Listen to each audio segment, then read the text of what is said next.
Hello, and welcome to episode 97 of Design Curious Podcast.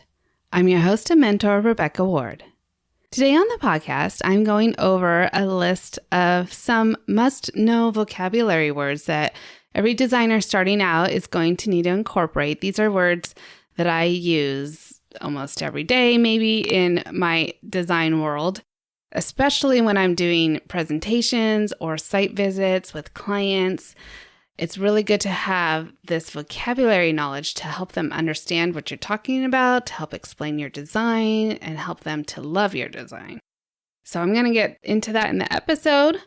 We also talk about this in My Design Mentor, which is my online mentoring platform where you can work with me one-on-one to get your career started the right way. So if you're interested in that, links are in the show notes. Check it out.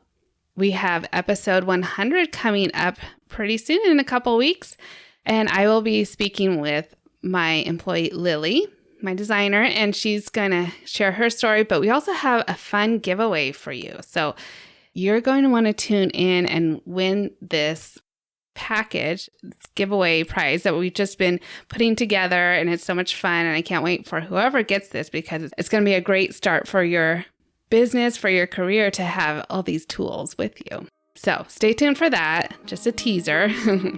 Okay, let's get into the episode and talk about our designer vocabulary. You're now listening to Design Curious, a place where you, creative one, are here to learn about what it really is like to be an interior designer. And I'm your host and mentor, Rebecca Ward. If you're worried about how to succeed in a creative career, if you're ready to learn your next steps to become an interior designer, and if you want the satisfaction of doing something you love every day, you are in the right place. Grab a coffee, a notebook, and let's dig into today's episode. So I always think that improving your vocabulary will help you to verbally illustrate things to your client that, whether they understand the vocabulary or not, is really going to help them with the project and help you with the project. So let's run through my list of different vocabulary words that I'm going to highlight. Of course, it's not comprehensive. There's going to be way more vocabulary that you're going to need to know. But this is just a touch on some that I use often in everyday projects and communications with the client. Okay, so we'll start with some of the design-related vocabulary. One that I use a lot is balance. And you might have heard me touch on a few of these vocabulary words that I go over today in previous episodes about color and space planning, but I'm bringing them up again because they are definitely ones that I use all the time when talking with clients. So, like I said, balance, that is usually the distribution of visual weight in a space. So, for example, if we are going to have a sofa on one side of the room, we might balance it with two chairs on the other side to make sure that there's an equal amount of visual weight there. Contrast, I use that all the time because I'm looking for contrast in fabrics and colors and size and shape. Contrast makes things interesting. So you're going to use that word a lot. Proportion, I'm always talking about making things proportional to the space. So you want to make sure your furnishings are the right size. If you have a large room, you want larger furnishings. If you have a small room, you want them proportionally smaller. Scale is very similar. It's the size of objects in relation to space. So you're going to look to scale in your furniture into your drawing because your drawing is going to be drawn to scale, which means like 1/4 inch equals 1 foot in real life. So you have it drawn down to a smaller scale so you can look at everything at the same time. That's why we scale down drawings. Focal point is usually the main attraction in a room. Symmetry, kind of like balance, but it has a pleasing proportion. So if you're looking to do a large piece of art on one side of the fireplace and it's equal amount of wall space on both sides of the fireplace, then you might want to put a bookcase or something else that is the same size as that art on the other side to give it some symmetry. Integral is another word that I will often bring up when talking with contractors to defend my design. I'll say that this wall coming out here is very integral to the design because we need to have cabinetry along here, or you can also pronounce it integral, depending on what it is that you're saying. But yeah, that's a really good one to know because it really helps to make it sound like it is very important part of the design. And you really truly believe it is because you wouldn't have designed it that way if not. Let's talk a little bit about styles. Of course, we talk about the styles that we had for our style quiz, and you can go back to that episode or go take my design style quiz on my website to learn a little more about those 12 styles that are like traditional, modern. But another term that we don't have within one of those 12 styles is eclectic. And oftentimes people who kind of like the bohemian style might have an eclectic mixture of different textures and things in their space. But yeah, eclectic means a mixture of styles and eras in a curated way. Oftentimes clients will come to us and say, I don't really know what my style is. I think it's kind of eclectic. And it's usually like they like certain things from traditional, certain things from modern, and they're trying to get it to match up together. So sometimes the project is just eclectic, and that can be fun too. All right, the word bespoke you might hear a lot when talking about customization in design or for furniture. Bespoke means that it is specially made for a particular person. So when you're designing a space for your clients, you're creating a bespoke space for them. And it's just a fancy way of saying that it's just made for them. Cohesive is another one that I say all the time because I'm trying to tell the client that the reason why I selected this color tile and then I put this color fabric on the window because they're cohesive. They look well together. They kind of go together. And so that's what cohesive means, that things are looking well together. Most of your designs are going to be very cohesive. And that's why they hire a designer, because they want their home to look cohesive from downstairs to upstairs, from one room to the next. They don't want it to be like themed rooms going from one to the next and it's completely not speaking to each other. So cohesion and having a cohesive design is often a reason why people hire a designer. I use the word correlate a lot because I'm talking kind of similar, but I'll be like, this shape in the fabric kind of correlates to the shape we have in the tile or something that we see outside. So correlation is having a relation or connection to something else. Oftentimes, when I'm describing my design and defending it and selling it to the client, I use a lot of these words throughout the presentation to help them understand the decisions that I made in the design. Also, intentional is one of those words because we want the design to be very intentional and very bespoke, right? So intentional means that, like, yes, I chose this fabric, this wall color intentionally because I knew that that was the color of the flowers in the front yard or whatever it is. You know, it's like you have an intention behind that design. So you're going to say intentional a lot with your clients. And one of the other things that I don't actually say very often, but I've heard other designers say is well-appointed. So if you have a well-appointed living room, that means it's been designed and has a high standard of furnishing. So it's very maybe on the higher end, but it's well-appointed and it looks lovely and it's very high-end. Okay, let's talk a little bit about color just because it's very important. I use it all the time. You can also go back to the color episode. We'll put a link to that.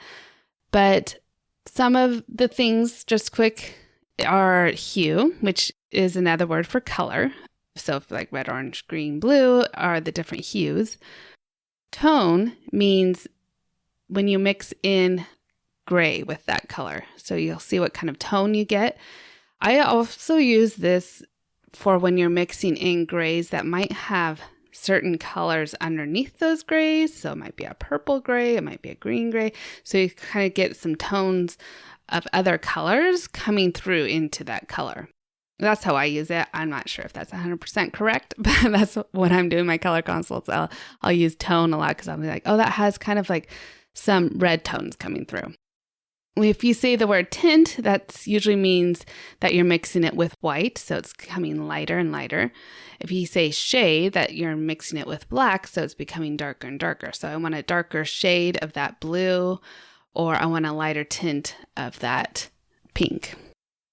Saturation, it would be the intensity of the color, but also value. So I probably use value a little bit more. It's the lightness and darkness of a color than the saturation. Oftentimes, if I'm using saturation, it's because I'm telling the client that they saw some color in my color wheel that I'm holding and they pointed to it, and I'll be like, okay, that's a pretty color, but it's way too saturated to live with for a long time. It's just way bright and your eyes are going to get tired of it. It's going to be fatiguing. So we're going to tone it down. We're going to, get another shade of that, tone it with grays to make it a much more livable color. Complementary colors, like you may well know, are opposite from each other on the color wheel. So a client might say, oh, I love blues. And great. And then what do you think about oranges? Because that's really complementary to blues and it's on the other side of the color wheel. So we kind of tell them, there's kind of science behind picking these other colors, something warm to go with the cool.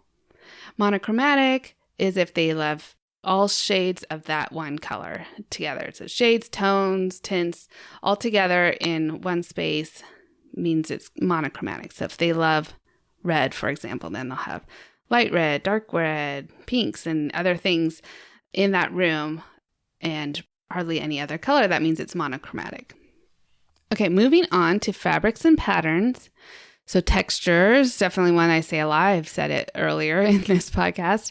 It is how a material feels and looks. So you can see texture on something. Maybe a tile has texture, and then you touch it and you can feel the texture. Sometimes like tiles might have a visual texture, but it's actually smooth.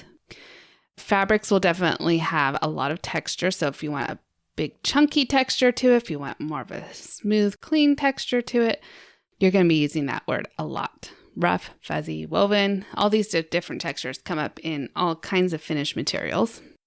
So finishes are the hard materials in a project. Upholstery is your sofas, your chairs, things that have textiles on them, so fabrics on them. It can also be called soft furnishings. Your case goods. So case goods is what they call anything that is made out of wood or metal or it'd be like your tables, your cabinets. Those are all case goods. So case goods and upholstery, you'll be ordering for your clients. And when you're ordering fabrics, you're going to want to check the dye lot of those fabrics. And I talked about in an episode recently how we had ordered the fabric and never ordered a CFA or cutting for approval, and it showed up wrong. So that can also happen with dye lots. If you order a fabric and then you need to order more yardage, you want to make sure it's from the same dye lot because they could be slightly different. And if they're going together on the same drapery, it would be very obvious. So make sure your dye lot, and usually when you're ordering from the fabric vendor, they'll have a number associated with that dye lot. So you're like, I want it from dye lot 43 or whatever it is to match. And an abrasion test is a test for the hardness of a material or fabric for how many abrasive rubs it can handle. So there's a testing lab that does this to kind of find out what the abrasion test is for fabrics especially, and it'll tell you whether this fabric being put on a sofa can handle high traffic or whether it is maybe more delicate and just needs to be on your bedding or maybe your windows. So that's a good thing to know. Of course, there's a lot more that goes into that, but these are things you might bring up in your presentation when talking with a client. Okay, and then when you're implementing a project, some things that might come up are ADA compliance or universal design. So when you might be designing for someone with a disability or future planning for aging in place, then you're going to want to think about the ADA accessibility of this. So ADA stands for Americans with Disability Act, and there's many guidelines and rules that go into making sure someone can move around in a space who might have limited functions. Lead time is something that comes up all the time. So once you place your order or before you place it, you want to know what the lead time is. Like during the pandemic, we had crazy long lead times for sofas and anything that was being imported. So the lead time is the time that it takes for something to come in or to be made and arrive. Most of the time, like upholstery would be 8 to 12 weeks. So it's good to inform your client of that it's not just ready-made and available right now. As soon as they pay for it, they might have to wait a couple months once they pay for it to get it because of the lead times.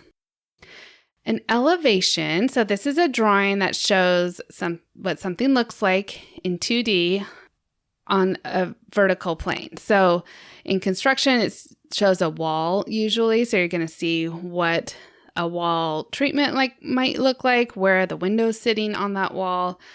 And this is one vocabulary where my husband, who doesn't know much about design, he does know elevation. So he'll sometimes ask me after work, like, did you draw any elevations today? Because that's something that he knows. He's trying to talk my language.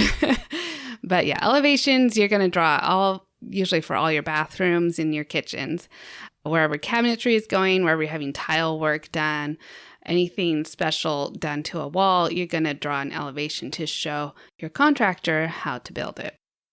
When you're ordering things for your clients, you're going to be putting a side mark on it. So a side mark means tagging something for a project. So either it's going to be the client's name or a combination of their name and your name and maybe the purchase order number. So if a vendor asks you, what's the side mark? Then be ready to tell them. So you have it all organized and you can track it once it comes in, because that will be on the labels typically, and it helps your receiver understand who it's for and what project it's going to. Sourcing is a term that we use all the time, and it's finding where something can be obtained. So you're sourcing materials or furniture for a project, and that time that you're spent sourcing is billable to the client. And oftentimes we'll throw out the term disco, and it doesn't mean that we're going dancing. Disco is short for discontinued. So sometimes we will go through our fabric books that we have in our studio and look to see if the fabrics are still available or if they're discontinued. And if they're discontinued, we'll either cut them out or just write disco on the back of them so we know not to select those fabrics for a future project. And just some other words you might want to think about adding to your vocabulary: descriptive words. So as you're selling your design to your client, you want to paint a picture for them. And you need to do that with words as well as with visuals. Some people need the visuals to understand. Some people really do well with words. So you're going to try to find words that make them love your design. Things like inviting, this is an oasis or a retreat, or look how serene this is with all these colors in here. So get a list of your favorite descriptive words, things that make you happy when you see a space, and, maybe reference those for your future projects when you're trying to explain your design to your client. So like I said, that's just a touch on the vocabulary that you might need to know when you're becoming an interior designer. And so maybe we'll make this part 1 and do a part 2 down the road. If there's specific areas you want me to help you with the vocabulary, just let me know and we'll do another podcast on that. So hopefully you learned a little something new.